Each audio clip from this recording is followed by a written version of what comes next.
کا جاوید معجزے کی میں آخر میں مثال دوں گا کہ یہ اس دور کا معجزہ کیسے ہے. یہ اس دور کا بھی معجزہ ہے. اگر آپ اس قرآن پر غور کریں کہ اس قرآن کی عظمت کہاں کہاں ہے، ہر دور میں اس قرآن کی عظمت اور اس کا معجزہ ہونا ثابت ہے. وگرنہ ہر پیغمبر کا معجزہ اس قوم کے لیے اس نبی کے ساتھ تھا اور نبی کے جانے کے بعد وہ معجزہ قبر بن گیا، ناپید ہو گیا. لیکن پیغمبر علیہ السلام کا یہ معجزہ آپ کے جانے کے بعد بھی آج بھی مسلم ہے اور اس کی عظمت آج بھی برقرار ہے. اور یہ عظمت 1442 سال پہلے سے لے کر آج تک چلی آ رہی ہے. میں دوستوں بزرگوں کو آپ جانتے ہیں نبی علیہ السلام کا دور وساحت و بلاغت کے اعتبار سے مانا جاتا تھا. عرب کے بڑے بڑے شعراء اپنے اشعار پر ناز کرتے تھے اور اتنا ناز کرتے تھے کہ وہ بعض شاعر ایسا کلام کر دیتے تھے کہ اس کا توڑ پیش کرنا ناممکن ہو جاتا تھا. وہ شاعر اپنا وہ شعر بیت اللہ کے غلاف کے ساتھ لگا دیتے تھے. لاؤ اس کی مثال پیغمبر علیہ السلام نے سورہ کوثر لکھوا کر بیت اللہ کے غلاف پر لگا دی. فرمایا کہ شاعر بڑے بڑے لگا دیتے ہیں، سورہ کوثر لگا دو. جب عرب کے بڑے شاعر جس کا نام شاشا تھا، شاشا، اس نے جب یہ پڑھا تو اپنے ساتھیوں سے کہنے لگا ما ھذا قول البشر. اگر یہ کسی انسان کا کلام ہوتا مجھ سے بڑا کوئی شاعر، کوئی ادیب، کوئی فلسفی اور کوئی فصاحت و بلاغت کا ماہر نہیں ہے، میں ابھی ابھی توڑ نکال دیتا. لیکن ما ھذا قول البشر، یہ انسان کا کلام نہیں ہے، میں اس کا کوئی توڑ نہیں لا سکتا. اس قرآن پر آپ لفظی طور پر غور کریں. میں نے آغاز میں کہا تھا ایک ایک لفظ اتنا قیمتی ہے، اگر اس کو آپ وہاں سے ہٹا دیں اور اسی کا ہم معنی لفظ وہاں پر لگا دیں تو کبھی ایسا ہوگا قرآن جھوٹا ہو جائے گا، کبھی ایسا ہوگا قرآن پہ حرف آ جائے گا، کبھی ایسا ہوگا قرآن نعوذ باللہ مذاق بن جائے گا. کیوں کہ ایک ایک لفظ اتنا قیمتی ہے. اس کی مثال سنیں.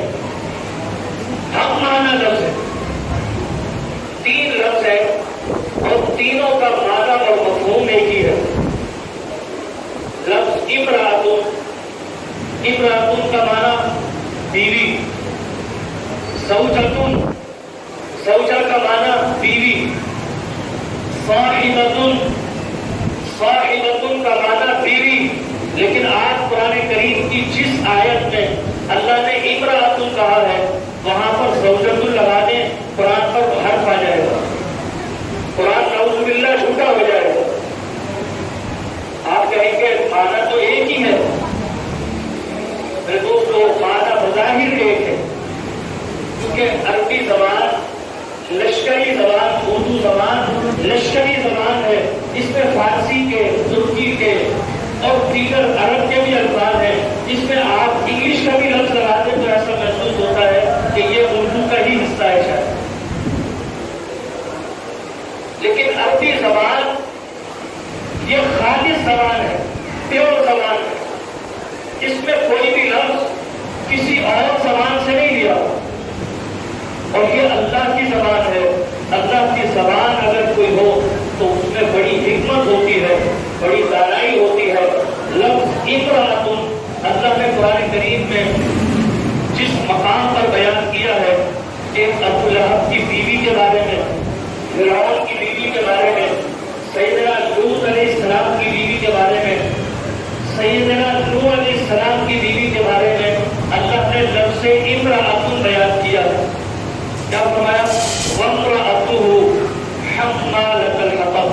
امرأۃ، یہ باتیں غور سے سننے کی ہے اور انشاءاللہ آخر میں جو میں بات بتاؤں گا اگر یہ بات سمجھ میں آئی تو آخری بات سمجھنے میں بڑی آسانی رہے گی. لفظ امرأۃ کا معنی بیوی. فرمایا وامرأتہ